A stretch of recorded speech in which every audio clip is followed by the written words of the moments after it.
আমার প্রিয় ও স্নেহের 2024 সালের নতুন বছরের নবম শ্রেণীর ছাত্রছাত্রী বন্ধুরা, আশা করি তোমার সবাই ভালো আছো।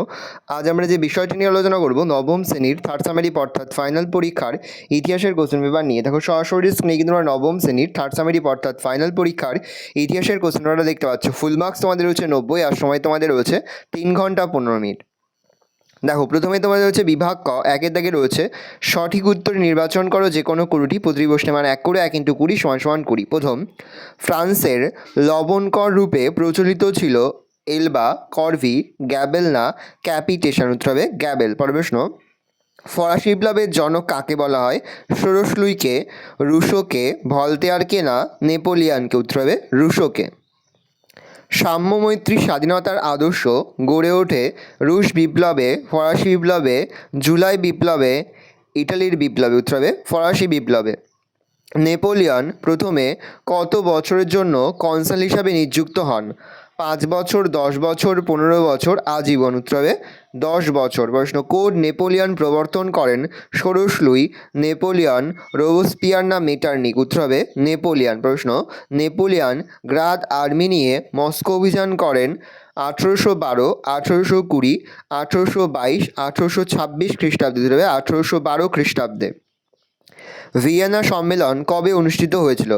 1815, 1816, 1817, 1818 খ্রিস্টাব্দে? 1815 খ্রিস্টাব্দে। কালভার্ট ডিগ্রি জারি হয়েছিল ইংল্যান্ডে, রাশিয়ায়, জার্মানিতে না ইটালিতে? উত্তর হবে জার্মানিতে। প্রশ্ন, বিপ্লবের বছর বলা হয় 1748, 1948, 1848, 1647 খ্রিস্টাব্দকে? উত্তর হবে 1848 খ্রিস্টাব্দকে। ইটালির জাতীয়তাবাদের প্রাণপুরুষ ছিলেন ক্র্যাভুর, ম্যাসিনি, গ্যারিবল্ডি না বিসমার্ক? উত্তর হবে ম্যাসিনি। প্রশ্ন, উড়ন্ত মাকু কে আবিষ্কার করেন?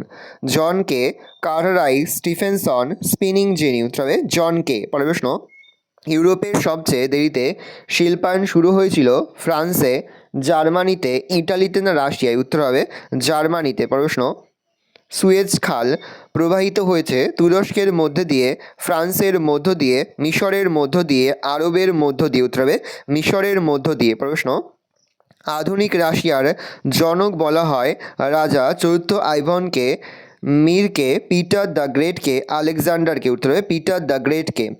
এপ্রিল থিসিসের রচয়িতার নাম কি?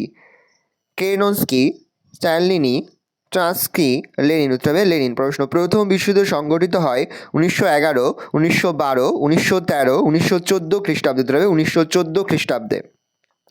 ভার্সাই সন্ধি স্বাক্ষরিত হয়েছিল 1918, 1919, 1920, 1921 খ্রিস্টাব্দে? উত্তর হবে 1919 খ্রিস্টাব্দে। ন্যাসি দলের প্রতীক চিহ্নটি হল শঙ্খ, কাষ্ঠদণ্ড, স্বস্তিকা, চক্র? উত্তর হবে স্বস্তিকা। প্রথম বিশ্বযুদ্ধের কত বছর পর দ্বিতীয় বিশ্বযুদ্ধ শুরু হয়? 12 বছর, 20 বছর, 30 বছর না 10 বছর? উত্তর হবে 20 বছর। পরের প্রশ্ন, মিউনিক চুক্তি দ্বারা হিটলার লাভ করেন 1933 খ্রিস্টাব্দে, 1935 খ্রিস্টাব্দে, 1936 খ্রিস্টাব্দে, 1938 খ্রিস্টাব্দে? উত্তর হবে 1938 খ্রিস্টাব্দে। ডি ডে বা মুক্তি দিবস ধার্য হয়েছিল 1944 খ্রিস্টাব্দের 1 জুন, 3রা জুন, 4ই জুন। ডি ডে বা মুক্তি দিবস।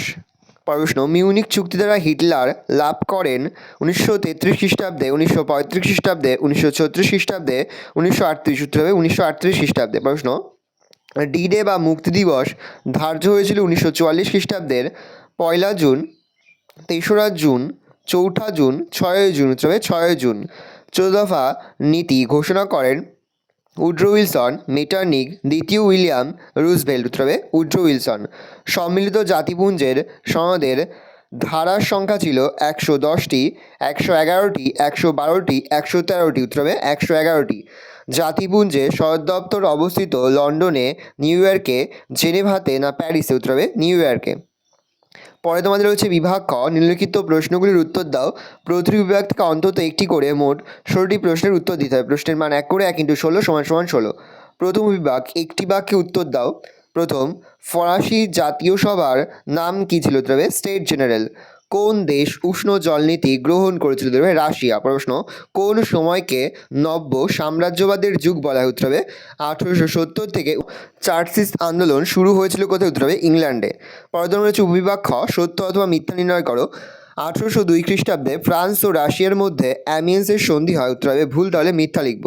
তুর্কি ভাষায় বলকান শব্দের অর্থ নদী। উত্তর হবে ঠিক, তাহলে আমরা ঠিক লিখব বা সত্য লিখব। হিটলারের ন্যাসি দলের মুখপত্র ছিল পিপলস অবজারভার। উত্তর হবে ঠিক, তাহলে আমরা সত্য লিখব। The workshop of the world বলা হয় ইংল্যান্ডকে। উত্তর হবে ঠিক, তাহলে সত্য লিখব। পরের বিভাগ রয়েছে গ, স্তম্ভ মেলাও। ইংরেজ সেনাপতি হবে নেলসন। জাতিসংঘের প্রথম মহাসচিব হবে স্যার এরিক ড্রুমন্ড। ব্রিটিশ প্রধানমন্ত্রী হবে চেম্বারলেন। জাতিপুঞ্জের বর্তমান মহাসচিব হবে অ্যান্টনিও গুটারেস। তাহলে একেরটা হবে সি এর সঙ্গে, দুইয়েরটা হবে ডি এর সঙ্গে, তিনেরটা হবে বি এর সঙ্গে, চারেরটা হবে এ এর সঙ্গে। পরের বিভাগ রয়েছে প্রদত্ত মানচিত্রে নিম্নলিখিত স্থানগুলি চিহ্নিত করো। অস্ট্রিয়ার রাজধানী ভিয়েনা, মরক্কো, ভারত দ্বিতীয় বিশ্বযুদ্ধকালে ত্রিশক্তিভুক্ত একটি দেশ। পরের বিভাগ তোমাদের রয়েছে নিম্নলিখিত বিবৃতিগুলির সঠিক ব্যাখ্যা নির্বাচন করো। প্রথম বিবৃতি, ফ্রান্স মিশরে সুয়েজ খাল খনন করেছিল। প্রথম ব্যাখ্যা রয়েছে সুয়েজ খালটা খননের হবে, খননের উদ্দেশ্য ছিল মিশরের আধিপত্য প্রতিষ্ঠা। দুই, মিশরের সুয়েজ খাল খননের জন্য ফ্রান্সকে আবেদন করেছিল। গ, সুয়েজ খালের মাধ্যমে প্রাচ্যের সঙ্গে যোগাযোগের সুবিধা হয়েছিল। উত্তর লিখবে সুয়েজ খালের মাধ্যমে প্রাচ্যের সঙ্গে যোগাযোগের সুবিধা হয়েছিল। পরের বিবৃতি, স্পেনের গৃহযুদ্ধে হিটলার ও মুসোলিনি জেনারেল ফ্রাঙ্কোকে সমর্থন করেন। তবে তারা ভেবেছিল ফ্রাঙ্কোর বিদ্রোহ ন্যায্য। খ, ফ্রাঙ্কোকে সমর্থন করে একনায়কতন্ত্রী শাসক জোটের শক্তি বাড়াতে চেয়েছিলেন। গ, তাদের জেনারেল ফ্রাঙ্কো কর্তৃক আক্রমণের ভয় ছিল। উত্তর হবে খ নম্বর অপশানটি, ফ্রাঙ্কোকে সমর্থন করে একনায়কতন্ত্রী শাসক জোটের শক্তি বাড়াতে চেয়েছিলেন। পরের বিবৃতি, দ্বিতীয় বিশ্বযুদ্ধের পর সোভিয়েত রাশিয়া ওয়ারাস চুক্তি স্বাক্ষর করে। প্রথম ব্যাখ্যা, রাশিয়া কমিউনিস্ট রাষ্ট্রগুলিকে কোণঠাসা করতে চায়, আমেরিকার সঙ্গে মিত্রতা করতে উদ্যোগ নেয়। রাশিয়া কমিউনিস্ট রাষ্ট্রগুলিকে জোটবদ্ধ করে পশ্চিমী অগ্রাসন রোধ করতে চেয়েছিল। সঠিক ব্যাখ্যা হবে খ নম্বর, আমেরিকার সঙ্গে মিত্রতা করতে উদ্যোগ নেয়। পরের বিবৃতি, জাতিপুঞ্জের নিরাপত্তা পরিষদ বহু ক্ষেত্রে সিদ্ধান্ত গ্রহণে ব্যর্থ হয়। ব্যাখ্যা, প্রথম ব্যাখ্যা রয়েছে নিরাপত্তা পরিষদের কোনো না কোনো স্থায়ী সদস্য ভেটো প্রয়োগ করে। খ, সাধারণ সভায় সিদ্ধান্ত বাতিল হয়ে যায়। গ, মহাসচিবের সিদ্ধান্ত বাতিল হয়ে যায়। উত্তর হবে ক নম্বরটি, নিরাপত্তা পরিষদের কোনো না কোনো স্থায়ী সদস্য ভেটো প্রয়োগ করে। পরে তোমাদের রয়েছে বিভাগ গ, নিম্নলিখিত প্রশ্নগুলি 2 থেকে 3টি বাক্যে উত্তর দাও, যে কোনো 11টি, প্রতি প্রশ্নে মান 2 করে। 2 গুণ 11 সমান 22। লেত অফ দ্য ক্যাসে কি? লেত অফ দ্য ক্যাসে হলো বিপ্লবের আগে ফ্রান্সে প্রচলিত এক ধরনের রাজকীয় গ্রেপ্তারি পরোয়ানা। এই পরোয়ানার মাধ্যমে যে কোনো ব্যক্তিকে বন্দি করে বিনা বিচারে দীর্ঘদিন জেলে আটকে রাখা যেত। থার্ড স্টেট কি? ফরাসি বিপ্লবের আগে শ্রেণীবিভক্ত ফরাসি সমাজ ব্যবস্থায় যে 3টি শ্রেণীর অস্তিত্ব ছিল তাদের মধ্যে অন্যতম ছিল থার্ড স্টেট বা তৃতীয় সম্প্রদায়। এই সম্প্রদায়ের অন্তর্ভুক্তি ছিল সব ধরনের রাজনৈতিক ও অর্থনৈতিক অধিকার থেকে বঞ্চিত ধনী, বুর্জোয়া, মধ্যবিত্ত, দরিদ্র কৃষক ও শ্রমিক, সাকুলোত বা চালচুলোহীন, ভবঘুরে প্রভৃতি। সন্ত্রাসের রাজত্ব বলতে কী বোঝো? বিপ্লবের কালে ফ্রান্সে একদা অভ্যন্তরীণ ক্ষেত্রে বিপ্লব বিরোধী শক্তি মাথাচাড়া দিতে থাকে এবং বৈদেশিক ক্ষেত্রে বিভিন্ন রাষ্ট্রের আক্রমণে ফ্রান্সের স্বাধীনতা লুপ্ত হওয়ার সম্ভাবনা দেখা দেয়। এই সংকটজনক পরিস্থিতিতে বিপ্লবী নেতৃবৃন্দ বিপ্লবী ফ্রান্সকে রক্ষার উদ্দেশ্যে দেশে এক জরুরি শাসন চালু করেন, যা সন্ত্রাসের রাজত্ব বা সন্ত্রাসের শাসন নামে পরিচিত। কোড নেপোলিয়ান কি? ফ্রান্সের শাসক নেপোলিয়ান দেশের বিভিন্ন প্রান্তে প্রচলিত আইনগুলির পার্থক্য দূর করে এবং পরস্পর বিরোধী আইনগুলির মধ্যে সামঞ্জস্য বিধান করে 1804 খ্রিস্টাব্দে দেশে এক নতুন আইন ব্যবস্থা চালু করেন। এটি কোড নেপোলিয়ান বা নেপোলিয়নের আইন সংহিতা নামে পরিচিত। কনফেডারেশন অব দ্য রাইন কি? এর প্রতিষ্ঠাতাকে?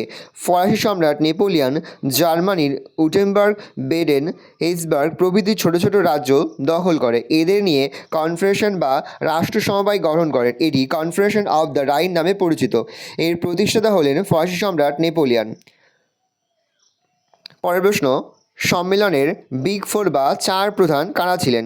ভিয়েনা সম্মেলনে উপস্থিত নেতৃবৃন্দের মধ্যে উল্লেখযোগ্য ছিলেন অস্ট্রিয়ার প্রধানমন্ত্রী মেটারনিখ, রাশিয়ার জার প্রথম আলেকজান্ডার, ব্রিটিশ পররাষ্ট্রমন্ত্রী ক্যাসালোরি ও প্রাশিয়ার প্রিন্স হার্ডেনবার্গ। এই চারটি দেশকে বিগ ফোর বা চার প্রধান বলা হয়। মেটারনিখ কে ছিলেন? মেটারনিখ ছিলেন অস্ট্রিয়ার প্রধানমন্ত্রী এবং ভিয়েনা সম্মেলনের সভাপতি। তিনি ছিলেন রাজতন্ত্র, অভিজাততন্ত্র ও সামন্ততন্ত্রের গোড়া সমর্থক। 1815 থেকে 1848 খ্রিস্টাব্দ পর্যন্ত ইউরোপীয় রাজনীতি মূলত তারই নিয়ন্ত্রণে পরিচালিত হয়। পিটারলুর হত্যাকাণ্ড কি? ব্রিটিশ সরকার হেবিয়াস কর্পাস, এটা ইনভাইটেড করার মধ্যে রাখবে, আইনের দ্বারা শ্রমিকদের সভা সমিতি নিষিদ্ধ করলে প্রায় 50,000 শ্রমিক এই আইনের প্রতিবাদে ম্যানচেস্টারের সেন্ট পিটারের ময়দানে এক সমাবেশে মিলিত হয়। এই সমাবেশে ব্রিটিশ সেনাবাহিনী গুলি চালালে 11 জন শ্রমিক নিহত ও কয়েকশো শ্রমিক আহত হয়। এই ঘটনা পিটারলুর হত্যাকাণ্ড নামে পরিচিত। সুয়েজ খাল খননের গুরুত্ব কী?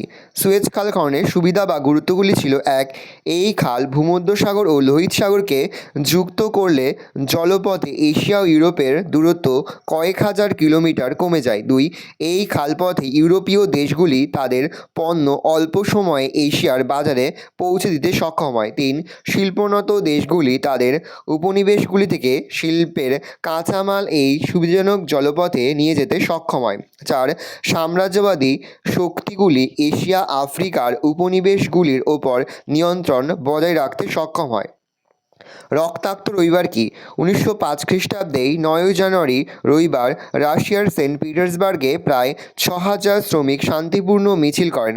শ্রমিকদের দাবি ছিল: এক, রাজনৈতিক বন্দীদের মুক্তিদান; দুই, সংবিধান সভা আহ্বান; তিন, শ্রমিকদের কাজের সময় 8 ঘন্টা নির্ধারণ। এই মিছিলের জারের পুলিশ নির্বিচারে গুলি চালালে 1,000-এর বেশি শ্রমিক নিহত ও 2,000-এর বেশি আহত হয়। এই ঘটনা রক্তাক্ত রবিবার নামে পরিচিত। শ্রমিকদের এই মিছিলে নেতৃত্ব দিয়েছিলেন ফাদার গ্যাপন নামে এক ধর্মযাজক। পরে জানা যায় যে তিনি পুলিশের চর ছিলেন। সেরাজেভো হত্যাকাণ্ড কি? 1914 খ্রিস্টাব্দে 28শে জুন অস্ট্রিয়ার যুবরাজ আর্কডিউক ফ্রান্সিস ফার্দিনান্দ ও তার স্ত্রী সোফিয়া বসনিয়ার রাজধানী সেরাজেভো ভ্রমণে যান। সেখানে তার স্লাভ সন্ত্রাসবাদী দল ব্ল্যাক হ্যান্ড এর সদস্য নাভরিলো প্রিন্স এর হাতে প্রকাশ্য দিবালোকে নিহত হন। এই ঘটনা ইতিহাসে সেরাজেভো হত্যাকাণ্ড নামে পরিচিত। রোম, বার্লিন, টোকিও অক্ষ চুক্তি কি? জার্মানি ও জাপান 1936 খ্রিস্টাব্দে অ্যান্টি কমিউন্যান্ট চুক্তি স্বাক্ষর করে জোট গড়ে তোলে। ইতালি 1937 খ্রিস্টাব্দের 6 নভেম্বর ইটালি এই জোটে যোগ দেয়। এইভাবে ইটালি, জার্মানি ও জাপানের মধ্যে যে চুক্তি গড়ে ওঠে তা রোম, বার্লিন, টোকিও অক্ষ চুক্তি নামে পরিচিত। অপারেশন বারবারোসা কি? হিটলারের ব্রিটেনের যুদ্ধে ব্যর্থ হয়ে কোনোরকম যুদ্ধ ঘোষণা না করেই 40 লক্ষ সেনা, 5,500 ফাইটার প্লেন, 3,300টি ট্যাঙ্ক নিয়ে 1941 খ্রিস্টাব্দের 22 জুন হঠাৎ রাশিয়া আক্রমণ করেন। হিটলার কর্তৃক এই রুশ অভিযানের সাংকেতিক নাম ছিল অপারেশন বারবারোসা। সম্মিলিত জাতিপুঞ্জের ঘোষণাপত্র রাষ্ট্রসংঘের ঘোষণাপত্র কি? আমেরিকা, সোভিয়েত রাশিয়া, ইংল্যান্ড, চীন সহ বিশ্বের 26টি দেশের প্রতিনিধিগণ 1942 খ্রিস্টাব্দের জানুয়ারি মাসে ওয়াশিংটন শহরে মিলিত হয়ে বিশ্বশান্তি প্রতিষ্ঠা বিষয়ক আটলান্টিক সনদের নীতিগুলি মেনে নিয়ে এক দলিলে স্বাক্ষর করে। এটি সম্মিলিত জাতিপুঞ্জের ঘোষণাপত্র রাষ্ট্রসংঘের ঘোষণাপত্র নামে পরিচিত। প্রশ্ন: ভেটো কি? উত্তর লিখবে: কোনো ব্যক্তি বা প্রতিষ্ঠান কর্তৃক একতরফাভাবে কোনো আইন বা সিদ্ধান্তের ওপর স্থিতাদেশ জারি করার ক্ষমতাকে ভেটো বলে। যেমন সম্মিলিত জাতিপুঞ্জের নিরাপত্তা পরিষদের স্থায়ী 5 সদস্য রাষ্ট্রের কোনো একটি রাষ্ট্র কোনো একটি সিদ্ধান্তে স্থগিতাদেশ দিলে সিদ্ধান্তটি আর কার্যকর করা যায় না। পরে তোমাদের হচ্ছে বিভাগ ঘ, নিম্নলিখিত প্রশ্নগুলির 7 থেকে 8টি বাক্য উত্তর যে কোনো 6টি, প্রতিটি প্রশ্নমান 4 করে, 4 গুণ 6 = 24। ফরাসি বিপ্লবে নারীদের ভূমিকা কী ছিল? নেপোলিয়নের সংস্কারগুলি আলোচনা করো। হিটলার ঐক্য আন্দোলনে ম্যাসিনির ভূমিকা লেখো। ক্রিমিয়ার যুদ্ধের কারণগুলি লেখো। ইংল্যান্ডের সর্বপ্রথম শিল্প বিপ্লব সংঘটিত হওয়ার কারণগুলি আলোচনা করো। ফেব্রুয়ারি বিপ্লবের কারণগুলি আলোচনা করো। প্রথম বিশ্বযুদ্ধের ফলাফল আলোচনা করো। রুশ বিপ্লবের আন্তর্জাতিক প্রভাব আলোচনা করো। পরের প্রশ্ন: ফ্যাসিবাদের ওপর একটি টিকা লেখো। পরের প্রশ্ন, স্পেনের গৃহযুদ্ধের কারণ আলোচনা করো। সম্মিলিত জাতিপুঞ্জের গঠনের উদ্দেশ্যের নীতিগুলি লেখো। জোট নিরপেক্ষ আন্দোলন সম্পর্কে সংক্ষিপ্ত বর্ণনা দাও। পরে তোমাদের হচ্ছে বিভাগসমূহ 5 থেকে নিম্নলিখিত প্রশ্নগুলির 15 থেকে 16টি বাক্যে উত্তর দেওয়া, যে কোনো একটি প্রশ্নের মান 8 করে। প্রথম, ফরাসি বিপ্লবের দার্শনিকদের ভূমিকা আলোচনা করো। জুল ভারাইন কেন গঠিত হয়েছিল? জার্মানিক ঐক্য আন্দোলনে বিসমার্কের ভূমিকা সংক্ষেপে আলোচনা করো। দ্বিতীয় বিশ্বযুদ্ধের প্রভাব আলোচনা করো, অথবা দ্বিতীয় বিশ্বযুদ্ধের কারণগুলি আলোচনা করো। ভালো করে দেখে নাও, এই রোজ টোটাল তোমাদের থার্ড সামেটিভ অর্থাৎ ফাইনাল পরীক্ষার নবম শ্রেণীর ইতিহাসের কোশ্চেন পেপার। ভালো করে তোমরা কোশ্চেনটা দেখে নাও। আশা করি ভিডিওটা ভালো লেগেছে। ভিডিওটা ভালো লাগলে ভিডিও লাইক করতে কিন্তু ভুলবে না। আর আমার চ্যানেল নতুন হওয়া লাইক করে সাবস্ক্রাইব প্রেস করে পাশে বেল আইকনটা প্রেস করো, যখন নতুন কোনো ভিডিও আপলোড করি সবার ফার্স্ট নোটিফিকেশন তোমরা পেয়ে যাও। আর এই ভিডিওটি তোমার বন্ধু বান্ধবী আত্মীয়স্বজন সবার মধ্যে কিন্তু অনেক শেয়ার করে, যে এবছর নবম শ্রেণীতে পড়ছে। আমরা কিন্তু ইতিমধ্যে নবম শ্রেণীর প্রতি বিষয়ের সিলেবাস, প্রশ্নকার এবং নমুনা প্রশ্নপত্র কিন্তু আপলোড করে দিই। এখনও পর্যন্ত সেই ভিডিওগুলো না দেখে থাকো, ভিডিওগুলো কিন্তু তাড়াতাড়ি দেখে নাও। তোমাদের সকলকে জানাই আগাম পরীক্ষার অনেক শুভেচ্ছা এবং অভিনন্দন। একেবারে ভিডিও শেষে স্ক্রিনে তোমরা একটা প্লেলিস্ট দেখতে পারবে, তারপরে ক্লিক করলেই সমস্ত ভিডিওগুলো কিন্তু তোমরা পর দেখে নিতে পারবে। কোনো প্রশ্নের উত্তর লিখতে বা বুঝতে যদি কোনো অসুবিধা হয়, তাহলে কিন্তু নির্দ্বিধায় কমেন্ট সেকশনে কমেন্ট করে জানাতে একদমই ভুলবে না। ভালো, তোমরা কোশ্চেনটা দেখে নাও।